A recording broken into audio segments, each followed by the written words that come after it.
नमस्कार दोस्तों, सोशियोलॉजी पाठशाला यूट्यूब चैनल पे आप सभी का स्वागत है। दोस्तों, इस यूट्यूब चैनल पर हम आप लोगों को समाजशास्त्र की विषय वस्तु को पढ़ाते हैं।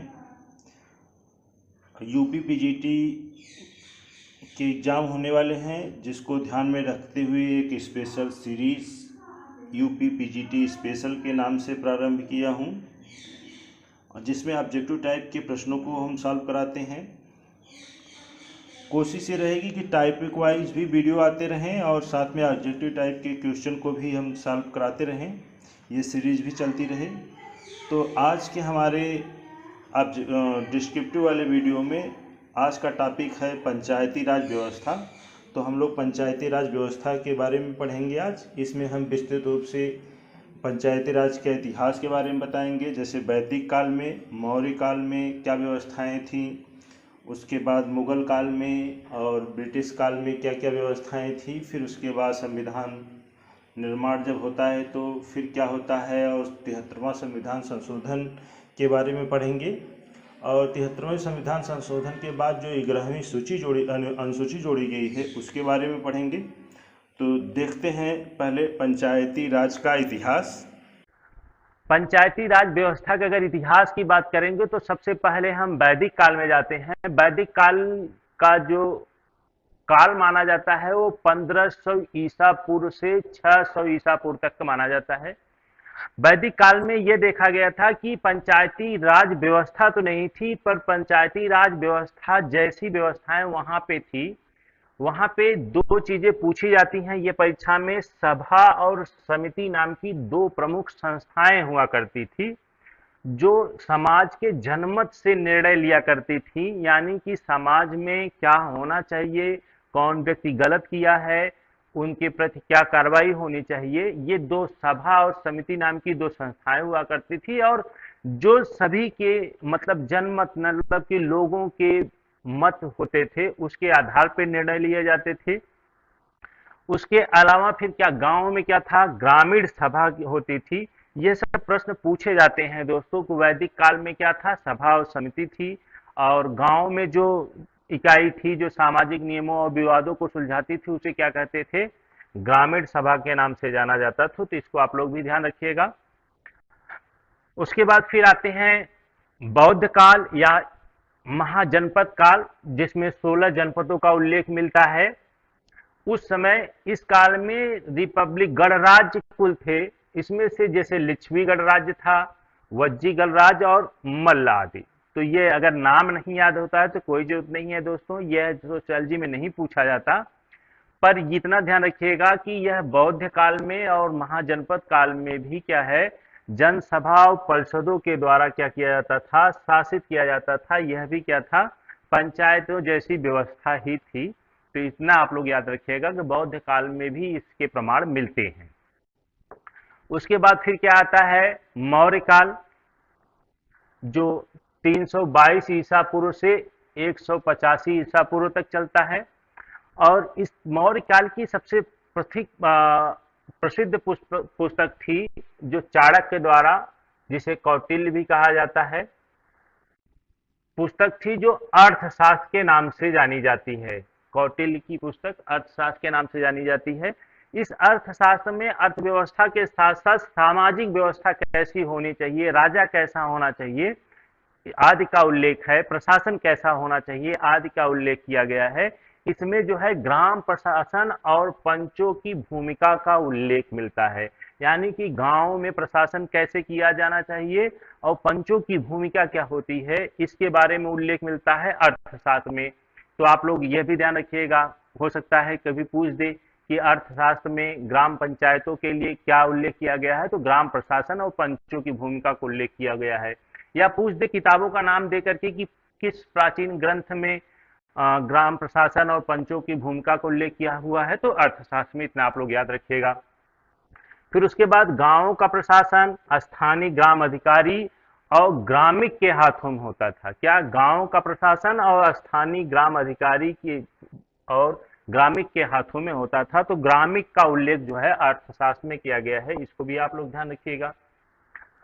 उसके बाद फिर आते हैं, अगला काल है गुप्त काल, जो 4 ईस्वी से लेकर के 6ठी ईस्वी तक चलती है। इसमें जो है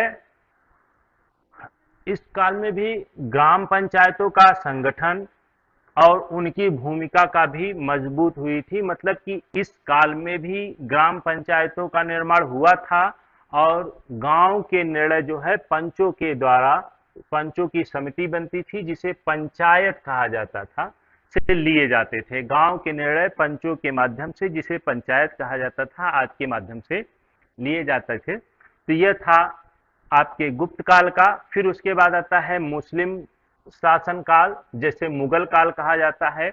मुगल काल माना जाता है 12वीं से 18वीं सदी तक माना जाता है। देखिए होता क्या है कि इस काल में, मुगल काल में जो है पंचायती राज व्यवस्था की जो प्राचीन समाज में व्यवस्थाएं थी उतना महत्व नहीं रह जाता है। यानी कि पंचायतों की स्वतंत्रता क्या होने लगी, घटने लगी। जो पहले निर्णय पंचों के माध्यम से लिए जाते थे, तो यहाँ क्या है, इस काल में केंद्र और प्रांत की शासन मजबूत होता है, जिसकी वजह से ग्राम की पंचायतों की क्या होती है, स्वतंत्रता घटने लगती है। फिर भी क्या था कि गांवों में छोटे मोटे जो विवाद होते थे, निपटाने के लिए, सामाजिक नियंत्रण के लिए परंपरागत पंचायतें थी, ग्राम पंचायतें नहीं थी, पर छोटे क्षेत्रों में परंपरागत पंचायतें थी मुगल काल में भी। उसके बाद स्थानीय मामलों में भी पंच क्या करते थे, निर्णय देते थे। ऐसा नहीं था कि बिल्कुल ही खत्म हो गया था, थोड़ा बहुत जो है ग्रामीण क्षेत्रों में देखा जाए तो पंचों के मामले में निर्णय लिए जाते रहे थे। लेकिन मुगल काल या मुस्लिम शासन काल में पंचायतों का महत्व पुराने की तुलना में क्या हो गया था, कम हो गया था। फिर क्या होता है, मुगल के बाद क्या आते हैं, हमारे यहाँ ब्रिटिश शासन काल आता है। ब्रिटिश शासन काल में एक प्रश्न बनते हैं, ध्यान रखिएगा, यहाँ से प्रश्न बनते हैं। तो पहला प्रश्न तो यही बनता है, स्थानीय स्वशासन की शुरुआत कब हुई थी? तो स्थानीय स्वशासन की शुरुआत लॉर्ड रिपन के कार्यकाल में 1882 में शुरुआत होती है। और इसे क्या नाम से जाना जाता है, स्थानीय स्वशासन के नाम से जाना जाता है। तो यह प्रश्न कई बार पूछा हुआ है कि स्थानीय स्वशासन का जनक कौन है। तो स्थानीय स्वशासन का जनक कौन है, लॉर्ड रिपन है, जिसकी शुरुआत 1882 से होती है। फिर क्यों इनको भाई रखा गया था स्थानीय स्वशासन का जनक? इन्होंने क्या किया था कि 1882 की नीति के तहत ग्रामीण क्षेत्रों में पंचायतें और शहरी क्षेत्रों में नगर पालिका के गठन की सिफारिश की थी। स्थानीय स्वशासन से ही ग्राम पंचायतों की शुरुआत करते हैं कि ग्रामीण क्षेत्रों में ग्राम पंचायत या पंचायतों का निर्माण किया जाए और शहरी क्षेत्रों में नगर पालिका का क्या किया जाए, निर्माण किया जाए। ये सिफारिश की थी। इसका उद्देश्य क्या था, प्रशासन में स्थानीय भागीदारी, क्योंकि अपने गांव और अपने शहर के बारे में विकास कैसे किया जा सकता है यह तो ग्रामीण क्षेत्र का व्यक्ति बता सकता है। इसलिए उनके भागीदार, स्थानीय लोगों की भागीदारी बढ़े, इसके लिए ग्राम पंचायतें और नगर पालिका का निर्माण किया गया। किंतु एक चीज ध्यान रखिएगा, जो वर्तमान में अधिकार थे हैं, उस समय उतने अधिकार नहीं दिए गए थे, लेकिन शुरुआत यहाँ से हो चुकी थी। उसके बाद फिर क्या आता है, कुछ अधिनियम आते हैं ब्रिटिश काल में। जैसे एक आता है 1907 में रॉयल कमीशन ऑन डिफेंस नाम से। इस आयोग ने भी ग्रामीण स्वशासन को मजबूत बनाने के लिए सिफारिशें की थी कि ग्रामीण स्वशासन को और मजबूत बनाया जाए। उसके बाद 1919 में मॉन्टेस्क्यू सुधार आता है। इसमें क्या होता है, इस अधिनियम के तहत कुछ प्रशासनिक विषय जो है वो किसको दे दिए जाते हैं, प्रांतीय सरकार को दे दिए जाते हैं। इस प्रकार से देखा जाए तो स्थानीय निकायों की भूमिका थोड़ी बहुत क्या हो गई, बढ़ गई। तो यह था अंग्रेजों के शासन काल में। अब आते हैं जब भारत स्वतंत्र हो जाता है, अभी अंग्रेजों के काल में एक और अधिनियम आया था 1935 में, इसे कहा जाता है भारत शासन अधिनियम भी कहा जाता है। तो एक चीज और भी ध्यान रखिएगा, कभी हो सकता है क्वेश्चन पूछ ही ले, वो 1935 का भारत सरकार अधिनियम जो है, इसके बहुत से क्लॉजेज, मतलब जो नियम थे, आज भी हमारे संविधान में इसका उल्लेख किया गया। तो ये बहुत महत्वपूर्ण सुधार था। तो इसमें भी क्या किया जाता है, इसमें प्रांतों को अधिक स्वायत्तता मिली, लेकिन पंचायती व्यवस्था को कोई विशेष संवैधानिक दर्जा नहीं दिया गया। क्या था? जिस समय संवैधानिक दर्जा इसे नहीं प्राप्त था। उसके बाद आते हैं स्वतंत्रता के बाद 1947 में भारत स्वतंत्र होता है। स्वतंत्रता के बाद भारत में पंचायती राज का विकास कैसे होता है? तो हम सभी जानते हैं कि संविधान के निर्माण के लिए संविधान सभा का गठन किया गया था, जो संविधान का निर्माण करते हैं। उसमें क्या है, संविधान निर्माताओं ने क्या किया, स्थानीय स्वशासन को लोकतंत्र की जड़ माना। क्या माना? कि लोकतंत्र को अगर मजबूत बनाना है तो स्थानीय स्वशासन को मजबूत बनाना होगा। इस प्रकार की धारणा रखी जाती है। और अनुच्छेद 40 में ध्यान रखिएगा, यह प्रश्न पूछा जाता है कई बार कि जब 73वां संविधान संशोधन नहीं हुआ था, उससे पहले अनुच्छेद 40 में राज्यों को यह अधिकार दिया गया था, राज्य नीति निर्देशक तत्व, इसको राज्य नीति निर्देशक तत्व कहते हैं, कि राज्यों को अधिकार दिया गया था कि भाई आप जो है ग्राम में ग्राम पंचायतों क्या क्या करेंगे, गठन करेंगे। तो हमारे संविधान में जब तक 73वां संविधान संशोधन नहीं किया गया था, तब तक अनुच्छेद 40 के माध्यम से राज्य सरकारों को यह निर्देशित किया गया था कि भाई आप अपने स्वेच्छा से ग्रामीण क्षेत्रों में ग्राम पंचायतों का क्या करेंगे, गठन करेंगे। फिर क्या होता है, इसके बाद बलवंत राय मेहता समिति। देखिए होता क्या है कि संविधान में यह चीजें राज्यों के ऊपर निर्भर कर दी गई थी, कि राज्यों को दे दिया गया था कि आप अपने यहाँ क्या करेंगे, ग्राम पंचायतों का निर्माण करेंगे, लेकिन राज्य इसमें बहुत रुचि नहीं दिखा रहे थे। तो फिर क्या होता है, एक समिति बनाई जाती है, बलवंत राय मेहता समिति। यह पूछा जाता है कब बनाई गई थी, तो 1957 में यह बनाई गई थी। 58 में यह जो है अपनी रिपोर्ट प्रस्तुत करती है। अब ध्यान रखिए कि यह जो है पंचायती राज के संदर्भ में नहीं बनाई गई थी। यह किस लिए बनाई गई थी? समिति जो है सामुदायिक विकास कार्यक्रम जो चलाया जा रहा था, सामुदायिक विकास कार्यक्रम, उसकी समीक्षा के लिए चलाया गया कि सामुदायिक विकास कार्यक्रम जो है ग्रामीण क्षेत्रों में कितना कारगर है या कारगर नहीं है, तो क्या किया जाए कि ग्रामीण सामुदायिक विकास कार्यक्रम जो है सफल हो जाए। इसके लिए, इसकी समीक्षा के लिए बलवंत राय मेहता समिति का गठन किया जाता है। और फिर इस समिति ने देखा कि इस सामुदायिक विकास कार्यक्रम को अगर सफल बनाना है तो क्या करना चाहिए, त्रिस्तरीय, 3 स्तर पे पंचायती राज व्यवस्था लागू होनी चाहिए, इसकी यह सिफारिश करती है। तो पहली बात, पंचायती राज व्यवस्था की सिफारिश कौन करता है, तो बलवंत राय मेहता समिति। और कौन सी स्तरीय होनी चाहिए, 3 स्तरीय होनी चाहिए। एक जो है उन्होंने कहा यह क्या होनी चाहिए, ग्राम पंचायत, जो गांव स्तर होगा, जिसका मुखिया जो सरपंच के नाम से या प्रधान के नाम से जाना जाता है। और उसके बाद क्षेत्र पंचायत या पंचायत समिति, इसी को क्षेत्र पंचायत भी कहते हैं, ये ब्लॉक स्तर पर होता है।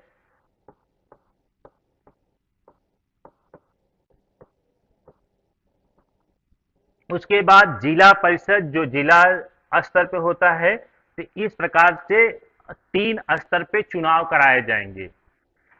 अब चुनाव कराए जाएंगे, यह तो सिफारिश बलवंत राय मेहता समिति ने दिया कि ऐसा त्रिस्तरीय होना चाहिए, पर नियम क्या होंगे, नियम कानून सरकार के लिए छोड़ दिया गया कि नियम कानून बनाएगी, कौन चुनाव करेगा, कैसे करेगा। बलवंत राय मेहता समिति ने सिर्फ 3 स्तरीय पंचायती की बात की थी। और फिर ध्यान रखिएगा, इन्हीं के सिफारिशों की वजह से 1959 ईस्वी में, देखिएगा ये सन याद करते रहिएगा आप लोग, बलवंत राय मेहता समिति 57 में बनती है, 58 पे ये रिपोर्ट प्रस्तुत करती है। और जस्ट उसके अगले साल क्या होता है, 59 में राजस्थान का एक जिला है नागौर। यह कई बार परीक्षाओं में पूछा हुआ है। इस जिले में एक गांव है डिडवाना, तो यह भी आप लोग याद रखिएगा। गांव बहुत बार नहीं पूछा है, पर यह पूछा हुआ है कि किस सन में लागू हुआ था, 59 में, किस स्थान से, राजस्थान में, और किस जिले से, नागौर जिले से। पहली बार पंचायती राज लागू किया गया था? ये आप लोग नोट कर लीजिएगा, पहली बार पंचायती राज व्यवस्था को देखा, आप लोगों ने देखा कि अनुच्छेद 40 में राज्यों को ये अधिकार तो दिया गया, पर राज्य क्या है इसको अपने यहाँ लागू नहीं किए थे। पर पहली बार 59 में राजस्थान के नागौर जिले से इसकी शुरुआत की जाती है। शुरुआत करने वाले प्रथम प्रधानमंत्री पंडित जवाहरलाल नेहरू थे। उन्होंने ही इसका उद्घाटन किया था वहां पे डिडवाना गांव में जाकर के। तो यह प्रश्न कई बार पूछा हुआ है, आप लोग इतना ध्यान रखिएगा। बलवंत राय मेहता समिति 3 स्तरीय की बात करती है। पहली बार 3 स्तरीय की बात जो है इन्होंने ही किया था। इन्हीं की सिफारिश से 73वां संविधान संशोधन भी होता है। कब इसको चालू किया गया था? तो राजस्थान में 1959 में नागौर जिले से। कौन प्रारंभ किया था? तो पहले प्रधानमंत्री थे पंडित जवाहरलाल नेहरू, उन्होंने इसकी शुरुआत किया था। उसके बाद क्या होता है, एक समिति और बनती है। समितियां तो और हैं, अभी इसके बारे में चर्चा करेंगे। मतलब ये प्रमुख समिति, 2 समितियां सबसे प्रमुख थी, एक तो बलवंत राय मेहता समिति और एक अशोक मेहता समिति। यह जो है 1977 ईस्वी में गठन किया जाता है। इनसे प्रश्न बहुत कम बनते हैं, ध्यान रखिएगा। 2 प्रश्न इससे बनते हैं जो मैंने यहाँ पे लिख दिया है। पंचायती राज को क्या किया जाए? 2 स्तरीय प्रणाली किया जाए। अभी तक आप लोगों ने देखा कि 57 में जो है बलवंत राय मेहता समिति जो बनती है वो त्रिस्तरीय की बात करती थी। ये लागू होने के कई सालों बाद अशोक मेहता समिति कहती है कि पंचायती राज व्यवस्था को 2 स्तरीय होना चाहिए। कौन कौन से स्तर? ग्राम स्तर पर ग्राम पंचायत और जिला परिषद की बात करते हैं। ये ब्लॉक को इकाई मानने की, सॉरी देखिए, पंचायतों के लिए शक्तिशाली बनाने के लिए क्या करना चाहिए? गांव को नहीं, ग्राम पंचायत के नाम से होगा लेकिन मुख्य इकाई कौन होगा? ब्लॉक को रखा है इन्होंने। तो इस प्रकार से ये 2 स्तरीय की बात करते हैं। उसके बाद एक जीवी के राव समिति है, जिसे राव समिति के नाम से जाना जाता था। ये जो है 85 में बनती है। ये क्या करती है? पंचायती राज संस्थाओं को मुख्य विकास इकाई बनाने की और पंचायती राज को जिला स्तर पर मजबूत प्रशासनिक भूमिका निभाने के लिए सिफारिश करते हैं कि ऐसी व्यवस्था की जानी चाहिए। इनसे क्वेश्चन बहुत कम बनते हैं। केवल इतना ध्यान रखिएगा कि जीवीके राव समिति का गठन कब किया गया था? तो 1985 में। उसके बाद फिर क्या होता है? LM सिंघवी समिति जो बनी थी, यह जो है 86 में, उसके जस्ट 1 साल बाद ही बनता है। और इसी समिति ने क्या किया था? इस पंचायती राज को संवैधानिक दर्जा दिए जाने की सिफारिश की थी कि पंचायती राज व्यवस्था जो अनुच्छेद 40 में राज्य के नीति निर्देशक तत्व में है, इसे क्या किया जाए? संवैधानिक दर्जा दिया जाए, यानी इसे कंपलसरी कर दिया जाए कि सभी को कराना ही है। इससे क्या होगा? ग्राम सभाओं को भूमिका को सुदृढ़ करने में, मजबूती करने में ग्राम सभाएं क्या होंगी? मजबूत होंगी। उसके बाद उसी सन में गाडगिल समिति बनाई गई थी 86 में ही। यह योजना आयोग के तहत पंचायती राज की भूमिका को बढ़ाने की बात करता है। तो यह क्वेश्चन बहुत नहीं पूछे जाते, इनके सन केवल पूछे जाते हैं। एक महत्वपूर्ण है ये मुखर्जी समिति, इससे भी क्वेश्चन, ये चूंकि मुखर्जी समिति जो है वेस्ट बंगाल में शुरुआत हुई थी और ये जो है 73वां जब संविधान संशोधन हुआ था उसके कुछ पहले की बात है, थोड़ा बहुत उसके उसी समय की बात है, क्योंकि पंचायती राज व्यवस्था की समीक्षा विशेषकर पश्चिम बंगाल में विकेंद्रीकरण को बढ़ावा देने के लिए इसका गठन किया गया था। तो आप लोग इसको भी ध्यान रखिएगा। यह समितियां प्रमुख समितियां रही हैं जिसमें कौन कौन से सुधार किए गए थे, इसके बारे में मैंने बताया आप लोगों को। अब आते हैं 73वां संविधान संशोधन। 73वां संविधान संशोधन से कई प्रश्न बनते हैं, आप लोग ध्यान रखिएगा। 73वां संविधान संशोधन जो होता है वो 1992 ईस्वी में होता है। और पहली चीज ध्यान रखिएगा, पंचायती राज को क्या दिया जाता है? संवैधानिक दर्जा। जो पहले अनुच्छेद 14 में राज्य के नीति निर्देशक तत्व में था, यानी कि राज्यों के ऊपर निर्भर था कि राज्य माने या ना माने, अपने यहाँ लागू करें या ना करें। फिर क्या होता है? 73वां संविधान संशोधन से क्या किया? इसे संवैधानिक दर्जा दिया गया, यानी अब सभी राज्यों को पंचायती राज व्यवस्था का गठन करना ही होगा। अब इसके तहत संविधान संशोधन करके क्या किया गया, एक अनुसूची जोड़ी गई जिसे 9वीं अनुसूची के नाम से जाना जाता है, यानी 9वीं अनुसूची जो है 73वें संविधान संशोधन के तहत जोड़ा जाता है। और इसमें क्या कहा जाता है, लोकतंत्र के विकेंद्रीकरण।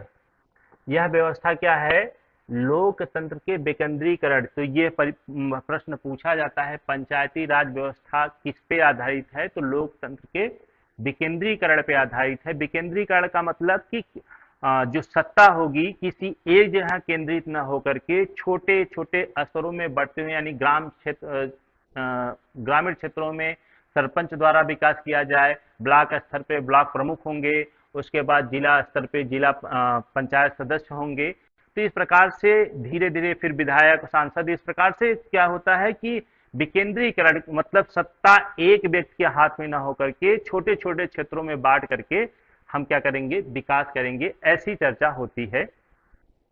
और यह 92 में संशोधन तो होता है, किंतु 24 अप्रैल 1993 को क्या होता है, लागू होता है। 92 में जब संविधान संशोधन हो जाता है, इसको लागू किया जाता है 24 अप्रैल को 1993 को, इसलिए 24 अप्रैल को पंचायती दिवस के रूप में मनाया जाता है। तो यह भी प्रश्न पूछा जाता है कि पंचायती राज दिवस किस तिथि को मनाया जाता है, तो 24 अप्रैल। आप लोग इसको नोट कर लीजिएगा, 24 अप्रैल कई बार परीक्षाओं में पूछा हुआ है। और फिर आपको वही मैंने बताया था कि क्या क्या संशोधन किए जाते हैं। ग्राम स्तर पे ग्राम पंचायत, मध्यम स्तर पे जो है क्षेत्र पंचायत या पंचायत ब्लॉक प्रमुख का जहां चुनाव होता है, उसके बाद जिला स्तर पर जिला पंचायत का चुनाव करने का अनिवार्य कर दिया गया। दूसरा संशोधन क्या होता है कि हर 5 साल में चुनाव कराए जाएंगे। ग्राम पंचायत, क्षेत्र पंचायत, जिला पंचायत सभी के चुनाव 5 साल में होंगे। उसके बाद फिर क्या होता है, अनुसूचित जाति, अनुसूचित जनजाति और महिलाओं के लिए 33% आरक्षण रखा जाता है। 33% आरक्षण जो है महिलाओं के लिए था। अनुसूचित जनजाति को भी 33% और जनजातियों को लिए भी 33% आरक्षण की बात करते हैं। और अनुसूचित जनजाति में और जनजातियों में महिलाओं के लिए भी 33% क्षैतिज आरक्षण कहा गया था कि इसमें क्षैतिज आरक्षण दिया जाएगा महिलाओं को। मतलब कि अनुसूचित जनजाति की जहां पे सीटें होंगी उसमें भी 33% जो है महिलाओं के लिए आवंटित होंगी। अनुसूचित जनजाति के लिए भी जो सीटें आवंटित होंगी उसमें 33% जो है सीटें महिलाओं के लिए आरक्षित की जाएंगी। ध्यान रखिएगा, अब कुछ राज्य ऐसे हैं, लगभग मैं देख रहा था वर्तमान में कुल 21 राज्यों का नाम आ रहा है जिन्होंने महिलाओं के लिए क्या कर दिया है, 50% आरक्षण को बढ़ा के कर दिया है कि यानी अब जो है पंचायती राज के चुनाव में 50% महिलाओं के लिए सीटें आरक्षित कर दी गई हैं। बहुत से राज्यों में ऐसा है। अगर पूछे कि पहली बार किस राज्य में किया गया था तो वह है बिहार। यह आप लोग नोट कर लीजिएगा, बिहार राज्य में सबसे पहली बार महिलाओं को 50% आरक्षण जो है पंचायती राज में दिया गया था। इसको आप लोग नोट कर लीजिएगा, हो सकता है कभी प्रश्न पूछ ही लिया जाए। उसके बाद फिर क्या है, इस 73वें संविधान संशोधन से वित्त आयोग और राज्य चुनाव आयोग की गठन की व्यवस्था की गई। क्यों भैया राज्य चुनाव आयोग का गठन क्यों किया गया, क्योंकि यही राज्य चुनाव आयोग ही जो है पंचायती राज का चुनाव करते हैं, इसलिए वित्त आयोग का गठन किया गया। उसके बाद क्या होता है, ये जो है कुछ जो इन संवैधानिक सुधार किए गए थे उसमें किस अनुच्छेद में क्या उल्लेख किया गया है, इसके बारे में देखते हैं। तो एक तो ध्यान रखिएगा, अनुच्छेद 43 से 43 ओ तक जो है पंचायती राज की पूरी रूपरेखा रखी गई है। अभी मैंने बताया कि सबसे पहले संविधान के अनुच्छेद 40 में क्या था, नीति निर्देशक तत्व में इसको रखा गया था, गठन के लिए बात की गई थी। यह राज्यों पे निर्भर करता था कि इसका चुनाव कैसे कराएंगे, क्या कराएंगे, यह सब राज्यों पे छोड़ दिया गया था। लेकिन जब संशोधन होता है 73वां संविधान संशोधन, तब कहा गया कि अनुच्छेद 243 बी के तहत राज्यों में 3 स्तरीय पंचायत की व्यवस्था होगी, यानी कि सभी राज्यों को 3 स्तरीय पंचायत व्यवस्था लागू करनी होगी। उसके बाद 243 सी में पंचायतों की संरचना किससे होगी, संख्या क्या होगी, आरक्षण क्या होगा, इसके बारे में उल्लेख किया गया है। और उसके बाद 43 डी में जो है आरक्षण की व्यवस्था, एससी एसटी और महिलाओं के लिए कितना आरक्षण होगा, इसके बारे में चर्चा की गई है। 243 ई में उल्लेख किया गया है कि पंचायतों का कार्यकाल कितना होगा, 5 साल का होगा, यानी कि 5 साल पूरे होते ही पंचायती राज व्यवस्था में पंचायतों का नया चुनाव हो जाएगा, तो 5 साल की बात की गई है। 243 एफ में कहा गया सदस्यों बनने की पात्रता क्या होगी, यानी अब ध्यान रखिएगा यहाँ पे यह रखा गया है 43 एफ में कि भाई जो ग्राम पंचायत या क्षेत्र पंचायत या जिला पंचायत के लिए चुनाव के उम्मीदवार होंगे उनकी पात्रता क्या होगी, यानी यहाँ पे रखा हुआ है 21 वर्ष की आयु। यह भी पूछा जाता है कि पंचायत के सदस्य की पात्रता क्या होगी, तो 21 वर्ष का कोई भी भारत का नागरिक उस ग्राम पंचायत का सदस्य होगा तो वह चुनाव क्या कर सकता है, लड़ सकता है। यानी कि बाहर के गांव का कोई व्यक्ति आपके गांव में चुनाव नहीं लड़ सकता है या नगर पालिका में चुनाव नहीं लड़ सकता। क्यों? क्योंकि वह उसका सदस्य होना चाहिए पहली बात, और जिसने क्या कर लिया हो, 21 वर्ष की आयु पूर्ण कर ली हो, वही चुनाव लड़ सकता है। उसके बाद क्या है, 43 ई में क्या जोड़ा जाता है, पंचायतों का अधिकार और कार्य के बारे में उल्लेख है। यहाँ पे ध्यान रखिएगा, ये 9वीं अनुसूची है। 9वीं अनुसूची में कुल 29 विषय जोड़े गए हैं, इसके बारे में यहाँ पर उल्लेख किया गया है। अनुच्छेद 243 में वित्तीय शक्तियां यानी कि कर लगाने का काम, आप लोगों ने देखा होगा गांव में कर तो नहीं लगाया जाता, लेकिन उनके पास अधिकार है साफ सफाई के लिए, ग्रामीण स्वच्छता के लिए वह किसी क्षेत्र में कर लगा सकते हैं, यह उनके पास अधिकार है। पर कोई भी ग्राम पंचायतें ऐसा करती हुई हमने अभी तक नहीं देखा है। उसके बाद क्या है, 43 आई में उसका उल्लेख है राज्य वित्त आयोग का गठन हर 5 साल में किया जाएगा। वो समीक्षा करेंगी कौन सा पैसा कहाँ देना है, किस क्षेत्र में खर्च करना है, राज्य वित्त आयोग का गठन किया जाएगा। और सबसे लास्ट में 43 के में उल्लेख किया गया है कि राज्य चुनाव आयोग का गठन किया जाएगा, और ये राज्य चुनाव आयोग क्या करेगा, पंचायतों को चुनाव कराने का काम करेगा। ऐसी व्यवस्था जो है 73वें संविधान संशोधन के बाद से किया गया था। तो इस प्रकार से देखा जाए तो पंचायती राज व्यवस्था से हमने लगभग सभी टॉपिक को आप लोगों के सामने प्रस्तुत कर दिया है। हो सकता है कुछ चीजें जो पॉइंट में बताने लायक ना हो, छूट गई हों, जैसे ग्राम सभा की सदस्यता क्या होती है। जैसे यहाँ पे ध्यान रखिएगा, एक लिखा है कि ग्राम पंचायत सदस्य के लिए पात्रता क्या होती है। तो पात्रता तो तय हो गई भी, अब ग्राम पंचायत सदस्यों में ग्राम सभा एक आती है, क्या, ग्राम सभा। तो ग्राम सभा क्या होती है, तो ग्राम सभा गांव के जितने भी सदस्य हैं जो वोट देने के अधिकारी हैं, यानी जिसने 18 वर्ष से अधिक आयु 18 से पूरा कर लिया है, वह सभी क्या होते हैं, ग्राम सभा के सदस्य माने जाते हैं। तो इस प्रकार से यह भी प्रश्न पूछा जाता है ग्राम सभा का सदस्य कौन होता है, तो उस गांव का निवासी जो 18 वर्ष से प्लस आयु को पूर्ण कर लिया हो, यह माना जाता है। दूसरी बात, एक चीज और पूछा जाता है कि ग्राम पंचायतों की बैठक वर्ष में कितनी बार होनी चाहिए, तो 4 बार, वर्ष में 4 बार ग्राम पंचायत की बैठक होनी अनिवार्य है। यह सब ऑब्जेक्टिव टाइप के क्वेश्चन को बनते हैं।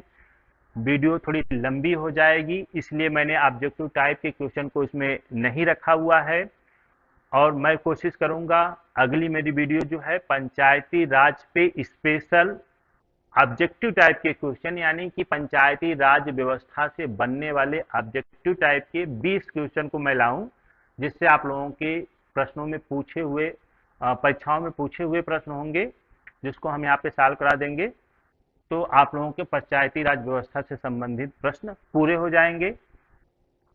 तो बहुत बहुत धन्यवाद दोस्तों, आप लोगों ने वीडियो को देखा, और अगर वीडियो अच्छी लगी हो तो लाइक करें, चैनल पे पहली बार आए हों तो सब्सक्राइब जरूर करें, और आप लोग बताएं किस टॉपिक पे आप लोगों को वीडियो चाहिए, तो मैं फिर उस पर कोशिश करूंगा कुछ पे वीडियो ले आऊं। बहुत बहुत धन्यवाद।